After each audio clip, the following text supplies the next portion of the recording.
जरा सीधे उधमपुर चलते हैं, क्योंकि उधमपुर कल से खबरों का मरकज बना हुआ है।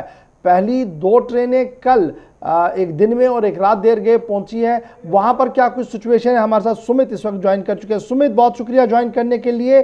क्या कुछ ताज़ा तरीन तफसीलात आपके पास है, और रेलवे के आसपास की क्या कुछ सिचुएशन है? सैनिटाइज किया गया दोबारा या रूटीन में ही काम चलाया जा रहा है?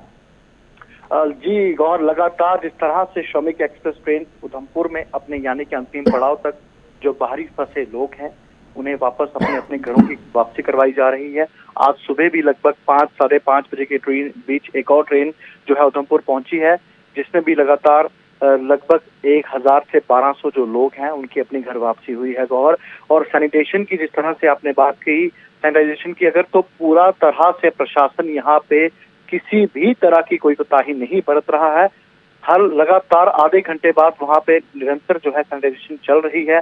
2 सैनिटाइजेशन टनल्स का वहां पे निर्माण किया गया है। जब भी वो जो बाहरी फंसे यात्री हैं जब उधमपुर पहुंचते हैं तो पहले मोबाइल एप्लीकेशन के जरिए उनका जो पूरा रिकॉर्ड है, उनकी हिस्ट्री है, वो मोबाइल ऐप के जरिए वहीं पे दर्ज की जाती है।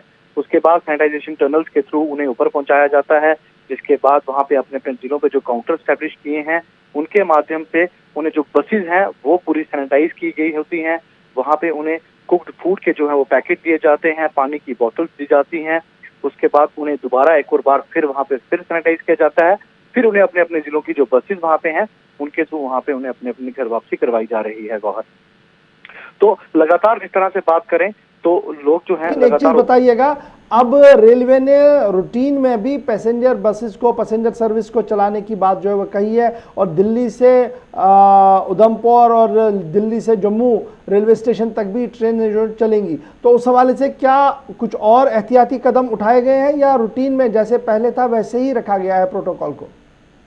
जी बिल्कुल गौर, जिस तरह से कल पहली ट्रेन जो है पैसेंजर ट्रेन वो आज चलाई जानी थी, लेकिन उसमें भी जो एक दिन की जो है वो देरी रखी गई है। वो देरी इसीलिए रखी गई है कि इस तरह से जो प्रशासन है वो शायद पूरी तरह से अपनी तैयारियां नहीं कर पाए थे, तो उन्हें एक और अतिरिक्त दिन जो है वो दिया गया है कि अपनी जो तैयारियां हैं वो पूर्ण रूप से कर सकें। तो वो जो ट्रेन पैसेंजर ट्रेन से चलनी है वो अब आज के बजाय कल चलाई जाएगी। इसको लगता है जम्मू रेलवे स्टेशन की भी अगर बात करें, उधमपुर रेलवे स्टेशन की अगर बात करें, तो रियासी कटरा रेलवे स्टेशन की भी अगर बात करें, तो वहां पे भी निरंतर जो तैयारियां हैं उधमपुर की ही तर्ज पे वहां पे भी तैयारियां पूरी की जा चुकी हैं। जो आज शाम तक बताया जा रहा है कि तैयारियां कर दी जाएंगी, जिसके चलते ही ताकि किसी तरह का भी कोई मिक्सचर इसमें ना हो। जो पैसेंजर ट्रेन है उन्हें अलग तरीके से वहां पे अटेंड किया जाएगा उनकी टाइमिंग में, और जिस तरह से ये श्रमिक एक्सप्रेस ट्रेनें जो चलाई जा रही हैं इनकी भी जो टाइमिंग है उनमें फेरबदल किया जाएगा या इनको थोड़ा ऑल्टरनेट तरीके से चलाया जाएगा, ताकि जिस तरह से कोई भी असमंजस की स्थिति ना उत्पन्न हो और प्रशासन पूरी एहतियात से तरका से जो लोग हैं उन्हें अपने अपने गृह जिलों तक, अपने अपने ठिकानों तक पहुंचाया जा सके। गौहर, सुमित एक चीज और बताइएगा, आगे का शेड्यूल क्या है? एडमिनिस्ट्रेशन की तरफ से क्या कुछ कहा गया? आज और कल कुछ और ट्रेनें भी उधमपुर पहुंच रही हैं? लगातार जिस तरह से गौहर जी, लगातार अब 1 महीने तक यहाँ पे ट्रेनों का सिलसिला जो है वो जारी रहेगा। उधमपुर जिस तरह से अंतिम पड़ाव बनाया गया है, तो मैं अगर बात करूं कठुआ से लेके लेह तक की हर जिले के जो बाहरी राज्यों में लोग फंसे हुए हैं गौर, उन्हें अगले 1 महीने तक इन श्रमिक एक्सप्रेस ट्रेनों के माध्यम से उधमपुर तक पहुंचाया जाएगा, जहां पे इन्हें आगे आके डिवाइड किया जाता है, इन्हें अलग किया जाता है, अपने अपने काउंटर्स पे इन्हें भेजा, अपने अपने जिलों के जो मजिस्ट्रेट वहां पे तैनात किए गए हैं उन तक इन्हें भेजा जाता है कि जिस तरह से किसी भी तरह की कोई परेशानी इन्हें अपने अपने गृह जिलों में भेजने के लिए ना आए।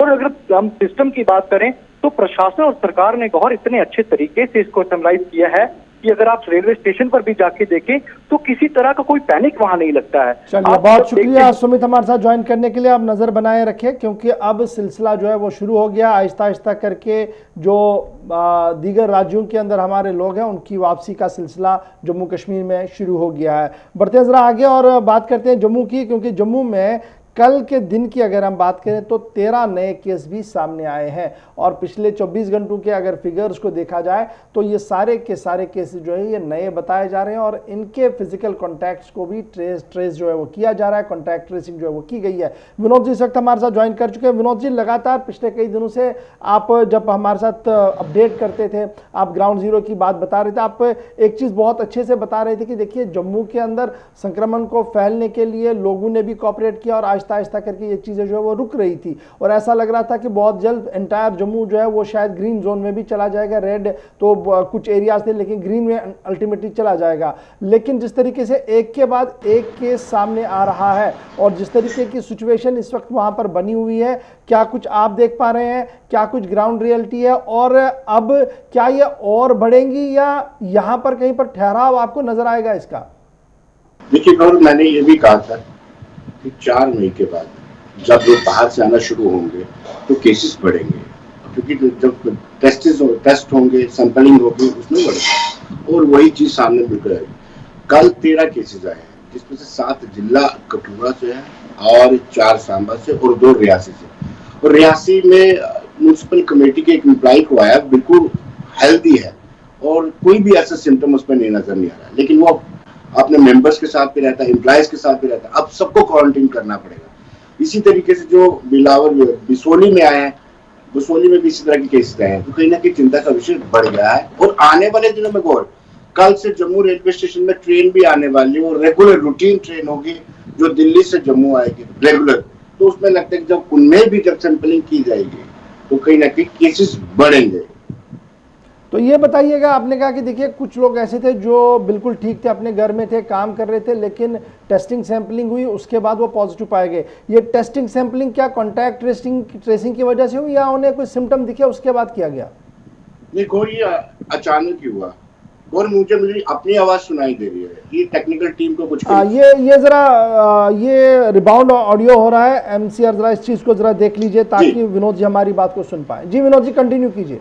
जी गौर, मैं ये कह रहा था कि उस रियासी म्यूनसिपल कमेटी के जो रूटीन में टेस्ट हो रहे थे, रोज में 5-5 रोज जो एम्प्लॉइज थे उनके टेस्ट किए जा रहे थे। अच्छा। उस टेस्ट में ही एक जो है पॉजिटिव आ गया। ये नहीं है कि किसी के कांटेक्ट में आया था, लेकिन अब चिंता का विषय ये है कि उसको नहीं पता चल पा रहा है और कि वो कैसे कांटेक्ट में आया है। अब कैसे तलाश किया जाएगा ये सोचा जा रहा है कि किस किस से उसने मुलाकात की है, कहाँ से आया है, और ये चिंता का विषय बन रहा है। जब सिम्टम्स नहीं होते हैं, रैंडमली टेस्टिंग होती है, तो उसमें कहीं ना कहीं पशुपेश में इंसान पड़ जाता है कि ये पॉजिटिव हुआ कैसे। जैसे आजकल रैंडम टेस्टिंग सब्जी मंडी में, फ्रूट मंडी में चल रही है, उसमें भी एक पाया गया कि ड्राइवर था, वो चालक था, उसमें कई लोगों के साथ मुलाकात की, टमाटर बेचने आया था, टमाटर लेके आया था ट्रक पे, तो उसने जिसके कॉन्टेक्ट में आया उसको कहीं ना कहीं क्वारंटीन किया जा रहा है, उनकी सैंपलिंग की जा रही है। तो अब जब रेल सेवा शुरू होगी और रेगुलर रेल आएगी, फिर वहां से डिस्पर्स होंगे लोग अपने अपने जिलों में जाएंगे, तो वो क्वारंटीन सेंटर में जाएंगे। वहां क्वारंटीन सेंटर में जब सैंपलिंग ली जाएगी तो बढ़ने की आशंका, हम पैनिक नहीं कर रहे, लेकिन जरूरत है कि अपने आप को सतर्क रखें और जितने भी लोग आए ट्रेन से कोशिश करें कि अपनी सैंपलिंग जरूर करवा लें।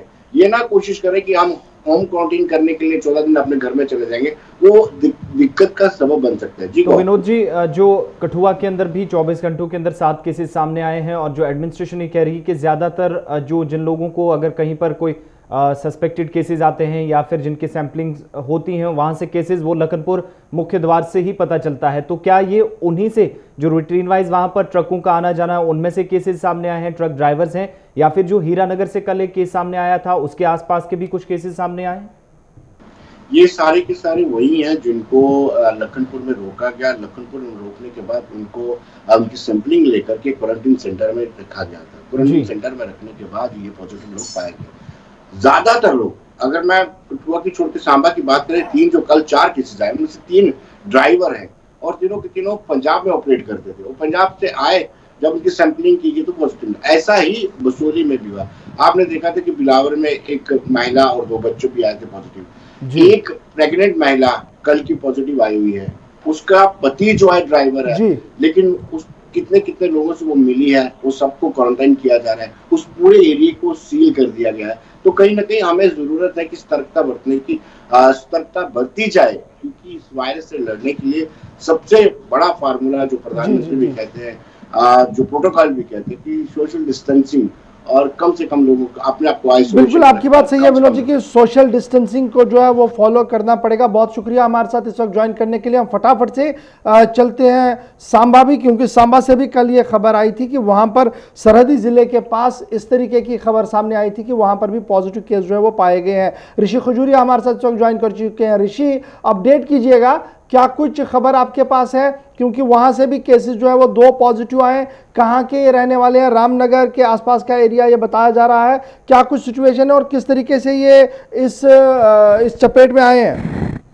देखिए, जो कल केसेस सामने आए हैं ये 2 रामगढ़ इलाके के हैं और 2 बड़ी ब्रह्मणा इलाके के हैं। टोटल 4 केसेस हैं और अगर ओवरऑल अगर सांबा जिला की बात करें तो 7 अभी एक्टिव केसेस है कोरोना वायरस के पॉजिटिव। मैं आपको बता दूं कि इनमें से 3 व्यक्तियों की ट्रैवल हिस्ट्री है।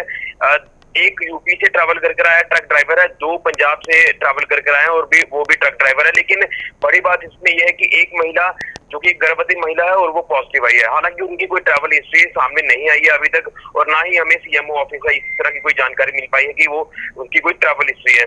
क्योंकि रूटीन में जो गाइडलाइंस जारी की गई है उसमें साफ तौर पर ये मेंशन है कि अगर कोई गर्भवती महिला है तो अगर उसकी 1 हफ्ते बाद डिलीवरी है तो डिलीवरी से 1 हफ्ता पहले कोविड का टेस्ट भी किया जाएगा, तो उसमें वो पॉजिटिव आई है। लेकिन ये बातें भी सामने निकल रही है कि शायद हो सकता है कि उसका जो हस्बैंड है उनकी ट्रैवल हिस्ट्री हो और जब लॉकडाउन हुआ था तो तब वो घर आया था, उसका कोई टेस्ट नहीं हुआ था।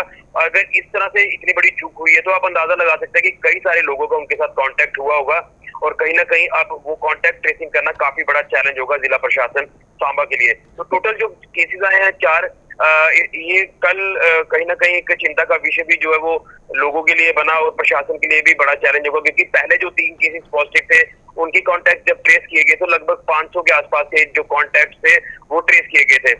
लेकिन अब इन 4 लोगों के जब कॉन्टेक्ट ट्रेस किए जाएंगे तो एक बड़ा आंकड़ा सामने आ सकता है जो भी इनके कांटेक्ट में आए होंगे। और मैं आपको बता दूं कि अगर बड़ी ब्राह्मणा इलाके की बात करें और रामगढ़ इलाके की बात करें तो दोनों को कंटेनमेंट जोन जो है वो घोषित कर दिया है प्रशासन ने। और इन इलाकों में ना तो अब किसी को जाने दिया जाएगा ना ही कोई बाहर आ सकता है। और ड्रोन कैमरास के जरिए भी अब पूरा सर्विलेंस इस इलाके पर जो वो किया जाएगा।